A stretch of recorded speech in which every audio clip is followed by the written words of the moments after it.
এই জাদুবিদ্যা সত্য।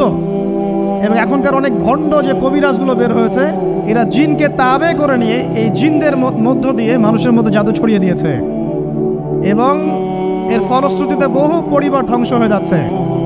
এই জাদুবিদ্যা সত্য। আরও একটা জিনিস সত্য, নবী সাল্লাল্লাহু আলাইহি ওয়াসাল্লাম বলেছেন ইন্না আইনাল হক, চোখের নজর সত্য। নবী করিম সাল্লাল্লাহু আলাইহি ওয়াসাল্লাম বলেছেন চোখের বদনজর সত্য। এই যে আমরা বলি ফেসবুকে এত বেশি ছবি দিয়েন না ভাই, ছবি তুলেন না, বারবার যে বলি নিষেধ করি। কারণ কি জানেন? একটাই কারণ, বিকজ চোখ লাগাটা সত্য। মানুষের চোখ লাগে, এই কথা শুনলে অনেক মজুমদাররা হাসবে না? কথা বুঝতে পারেন নাই? কিন্তু এটা সত্য, কারণ নবী করিম সাল্লাল্লাহু আলাইহি ওয়াসাল্লাম যা বলেছেন সাদাকাল্লাহু ওয়া সাদাকা রাসূলুহুল কারীম। নবী যা বলেছেন, আল্লাহ যা বলেছেন চিরায়ত সত্য, এর বাইরে কোনো সত্য আছে?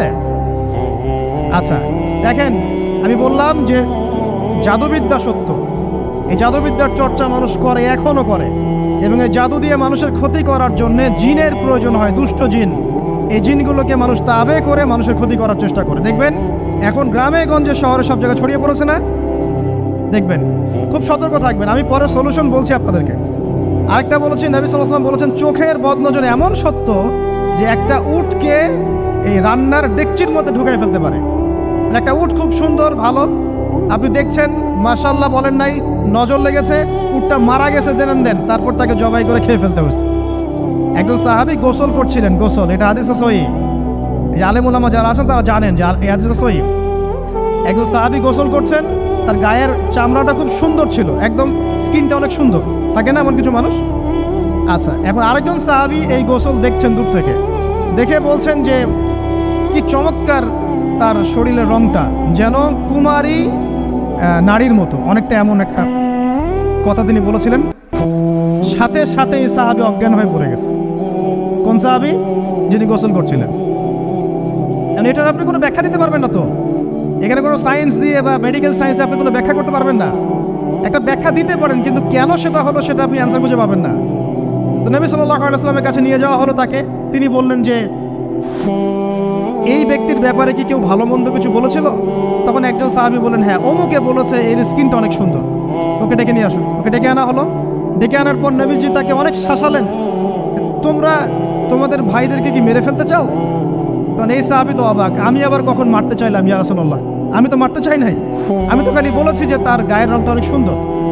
তখন তিনি বললেন, কেন তুমি সুবহানাল্লাহ বললে না, কেন তুমি মাশাআল্লাহ বললে না? যখন মাশাআল্লাহ বলবেন, সুবহানাল্লাহ বলবেন, নজরটা লাগবে না। আর যখন আপনি মাশাআল্লাহ বলবেন না, সুবহানাল্লাহ বলবেন না, দেখবেন নজর লেগে গেছে। আপনি বিশ্বাস করেন ব্যবসা খুব ভালো চলছে, মানুষ বলল যে বাহ তোর তো ব্যবসা হেভি, লালে লাল শাহজালাল, ঠিক আছে, দেখবেন আপনার কেনা বেচা বন্ধ হয়ে গেছে। এরকম হবে, আমার কথাটা বিশ্বাস করেন।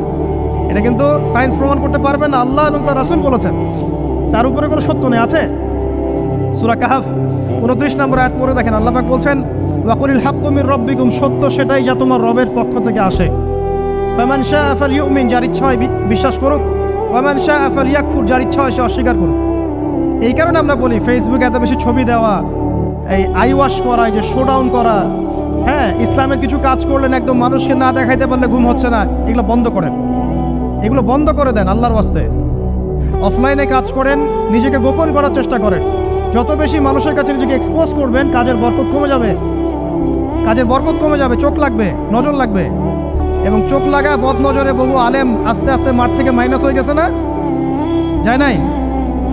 এখন কি আলেমদের সংখ্যা বেশি না কম? যত দিন যাবে আলেমের সংখ্যা আরো কমে যাবে। নবীজি বলেছেন আলেমদের সংখ্যা কমতে থাকবে, মানুষ জাহেলদেরকে আলেম বানিয়ে নেবে। তো প্রিয় ভাইরা, জাদুবিদ্যা সত্য, চোখের বদনজর সত্য, রাতের এই অনিষ্টগুলো সত্য, রাতের বেলা অনেক ক্ষতি আছে। এই জন্য নবীজি বলছেন বাচ্চাদেরকে বাইরে বের করো না, এবং তোমরাও রাত যখন গভীর হবে তখন এদিক ওদিক ঘোরাফেরা করো না। দেখবেন রাত যত গভীর হয় আমাদের শহরগুলো তত জীবিত হয়, তাই না? রাত যত গভীর হচ্ছে শহর তত জীবিত হয়। চায়ের দোকানে আড্ডা বেশি, ওই সিনেমা দেখছে, টিভি দেখছে, ক্যারাম খেলছে, লুডো খেলছে, ঘুম নাই। ঘুম কখন? ফজরের আগে। ফজরের নামাজ কিন্তু নাই, ফজরের ঠিক আগে আবার ওই যে জোহরের নামাজের সময় উঠতেছে।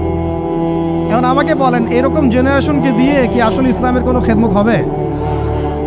আচ্ছা, নবীজি রাতের বেলা আর্লি ঘুমাতেন, আল্লাহ পাক আমাদের সবাইকে তাড়াতাড়ি ঘুমানোর তৌফিক দান করুন।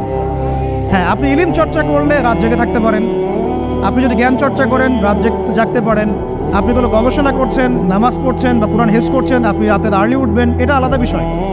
কমনভাবে আমাদের এই যে ফেসবুক, ইউটিউবিং ইত্যাদিতে আমরা লিপ্ত থাকি, সারা রাতটা কাটাই আড্ডাবাজি করে, এগুলো বন্ধ করতে হবে। এগুলো বন্ধ না করলে ফিজিক্যালি আমরা মানে সুস্বাস্থ্যের অধিকারী হতে পারবো না।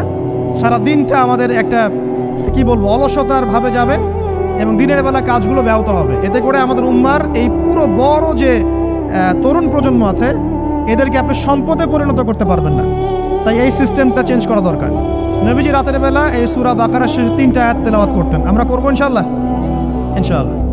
আরেকটা আমল বলে দেই, নবী করিম সাল্লাল্লাহু আলাইহি ওয়াসাল্লাম রাতের বেলা সূরা মুলক তেলাওয়াত করতেন। কোন সূরা এটা? কোন সূরা? তাবারাকাল্লাযী বিয়াদিহিল মুলক। কয়টা আয়াত আছে? 30টা আয়াত আছে। নবীজি বলেছেন সাল্লাল্লাহু আলাইহি ওয়াসাল্লাম এই সূরা আপনাকে কবরের আযাব থেকে বাঁচাবে ইনশাআল্লাহ। কবরের আযাব থেকে তো ভাই বাঁচা খুব সহজ নাকি? আমাদের মধ্যে এমন কেউ নাই, শোনেন, আমাদের মধ্যে এমন কেউ নাই আলেম জালেম মুফতি মুহাদ্দিস রাজনৈতিক নেতা পলিটিশিয়ান বিরোধী দল জাতি তারপরে যে সরকার দল যে আছে না কেন, কবরের শাস্তি ফেস করবেন এমন একটা মানুষ নাই, কেউ নাই পৃথিবীতে। এই যে আপনি দেখছেন ওই যে কি ইসরায়েলের প্রধানমন্ত্রী, ওই রাশিয়ার প্রধানমন্ত্রী, ওই চায়নার সভ্যতা, পশ্চিমা সভ্যতা, এমন কেউ নাই পৃথিবীতে এখন যাকে কবরের শাস্তি ভোগ করতে হবে না। আছে? সবচেয়ে লঘু শাস্তি মানে লঘু চাপ, এটা বলতে গেলে আসলে আমি ভাষা হারাই ফেলি। তারপরে বলছি আল্লাহ পাক আমাদের সবাইকে হেফাজত করুন, আমিন। একজন সাহাবীর নাম সাদ বিন মুয়াজ। কি নাম? নবী করিম সাল্লাল্লাহু আলাইহি ওয়াসাল্লামের সাথে একদম ডান হাত হয়ে যুদ্ধ করেছেন দীর্ঘদিন। বদর তিনি বীর সেনা, উহুদের বীর সেনা, ঠিক আছে। খন্দকের যুদ্ধেও বীর বিক্রমে যুদ্ধ করেছেন। তিনি আনসার সাহাবী, একদম মদিনার নেতা সাহাবী। সব সাহাবী কিন্তু একরকম নন, কেউ ছিলেন নেতৃস্থানীয় সাহাবী, তিনি ছিলেন একজন নেতৃস্থানীয় সাহাবী, ঠিক আছে। সাদ বিন মুয়াজ নবী করিম সাল্লাল্লাহু আলাইহি ওয়াসাল্লাম এত ভালোবাসতেন তাকে, এত ভালোবাসতেন যে তাকে নিজের মনে করতেন যে সাদ বিন মুয়াজ আনসাররা আমার নিজের।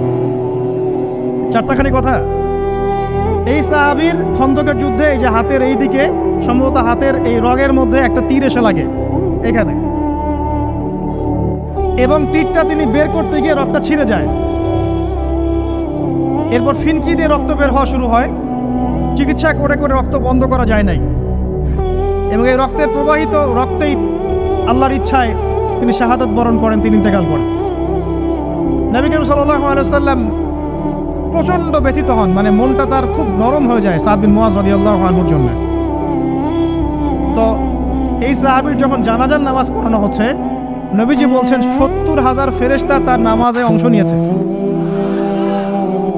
এই সাহাবীকে যখন কবরে শোয়ানো হয়েছে, নবী করিম সাল্লাল্লাহু আলাইহি ওয়াসাল্লাম পরে জানিয়েছেন কবরের যে মৃদু চাপ, সাদ বিন মুয়াজ রাদিয়াল্লাহু আনহুর কবরেও সেই মৃদু চাপ দেওয়া হয়েছে। আমি কি বুঝাতে পারলাম ভাই? আমাদের কোনো দাম আছে এখনকার পলিটিশিয়ানদের কোনো দাম আছে? এখনকার সমাজ নেতার কোনো দাম আছে? এখনকার সুদখোরদের কোনো দাম আছে? এই ঘুষখোর দুর্নীতিবাজদের কোনো দাম আছে? আমরা যারা কাঠমোল্লা হয়ে আছি আমাদের কোনো দাম আছে? সাদ বিন মুয়াজ রাদিয়াল্লাহু আনহু যদি কবরের শাস্তি তাকে না ছাড়ে, প্রশ্নোত্তর পর্ব তাকে না ছাড়ে, আমরা পার পাবো? নবী করিম সাল্লাল্লাহু আলাইহি ওয়াসাল্লাম বলছেন সূরা মুলক তেলাওয়াত করো রাতের বেলা, ইনশাআল্লাহ সূরা মুলকের তেলাওয়াত কবরের আযাব থেকে তোমাকে বাঁচাবে। আর আমাদের তো ভাই কবরে সবাই সাথে যাবে না, গার্লফ্রেন্ড যাবে না, বাপ মা ভাই বোন সবাই যাবে না। একজন ব্যক্তি সুদ খাচ্ছে, জিজ্ঞাসা করে দেখেন কেন খায়, বলবে তার সন্তানের জন্য খায়, তার বউয়ের জন্য খায়, তার বাবা মাকে দেখতে হবে তাই খায়, তাই না? একজন ব্যক্তি ঘুষ খায়, বলবে আমার পরিবারের জন্য খাই। একজন দুর্নীতি করছে, পুকুর চুরি করছে, বলবে দুর্নীতি করছে আমার পরিবারের জন্য খাই, পরিবার ভালো থাকবে। সবার একই এক্সকিউজ যে পরিবার যেন ভালো থাকে, আমার সন্তানরা যেন ভালো থাকে, আগামী প্রজন্মের জন্য কিছু রেখে যেতে পারি, তাই না? এরকম একটা মানুষও কি আপনার সাথে কবরে যাবে? তাহলে এই বোকা মানুষ কেন বোঝে না যে আপনার কবরে আপনাকেই যেতে হবে? তাহলে আপনি কি কারণে অন্যের কারণে নিজের পরকাল নষ্ট করছেন? অন্যের সুখের জন্য আপনি আপনার পরকাল নষ্ট করছেন।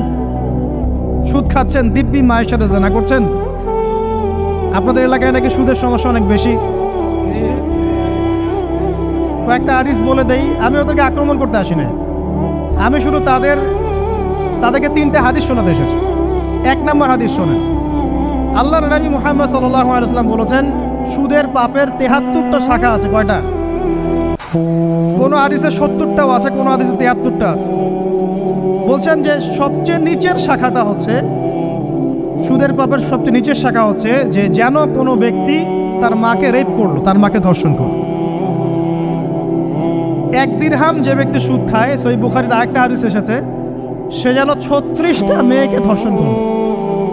আর আমি একটা কথা বানায় বলছি না, যদি বিশ্বাস না হয়, কওমি মাদ্রাসা আছে, আলেম ওলামা আছে, গিয়ে বুখারী খুলতে বলেন, পড়তে বলেন। তাহলে একবার পড়তে বলেন, দেখেন যদি না থাকে তাহলে আমাকে এর সাথে থাপ্পড় দিয়ে দেয়। যদি না থাকে হাদিস এটা, তাহলে আমার গালে একটা থাপ্পড় দিয়ে যায়। আর যদি থাকে তাহলে আল্লাহর রাস্তায় সুদ খাওয়া ছেড়ে দেন। কোনটা করবেন? চ্যালেঞ্জ করবেন? নবীজি বলেছেন, 1টা দিরহাম যে ব্যক্তি সুদ খায়, দিরহাম মানে কি? রৌপ্য মুদ্রা। এটা এখন দেখতে পারবেন না, জাদুঘরে আছে।